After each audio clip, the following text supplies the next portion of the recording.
পারস্য উপসাগরের হরমুজ প্রণালী দিয়ে জাহাজ চলাচল নিয়ে যুক্তরাষ্ট্র ও ইসরায়েলের মিত্র ও সমর্থনকারী দেশগুলোকে হুঁশিয়ারি দিয়েছে ইরানের সামরিক বাহিনীর প্রভাবশালী শাখা Islamic revolutionary guard corps IRGC. আজ শুক্রবার আইআরজিসি এক ঘোষণায় জানিয়েছে তারা হরমুজ প্রণালীর যে কোনো করিডোর দিয়ে বা যে কোনো গন্তব্যে ইসরায়েলি মার্কিন শত্রুদের মিত্র ও সমর্থকদের বন্দরগুলোতে জাহাজ চলাচল নিষিদ্ধ করেছে।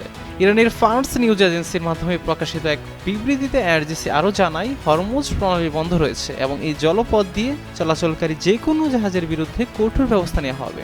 প্রতিবেদন মতে আইআরজিসি নৌবাহিনীর সতর্কবার্তার পর আজ বিভিন্ন দেশের 3টি কন্টেইনার জাহাজ প্রণালীতে তাদের পথ পরিবর্তন করতে বাধ্য হয়েছে।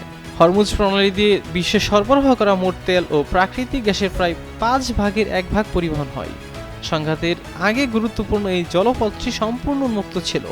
ইসরায়েল ও যুক্তরাষ্ট্রের সামরিক আগ্রাসনের প্রেক্ষিতে প্রণালীটি কার্যত বন্ধ করে দেয় ইরান। তেহরান বলছে যুক্তরাষ্ট্র বা ইসরায়েলের সঙ্গে সংশ্লিষ্ট নয় এমন জাহাজের জন্য প্রণালী খোলা আছে, তবে তেহরান এই জলপথে নিজেদের নিয়ন্ত্রণ বজায় রাখার কথা বলছে। সম্প্রতি বাংলাদেশ সহ কয়েকটি বন্ধু প্রতিম দেশের জাহাজ চলাচলের অনুমতি দিয়েছে তেহরান।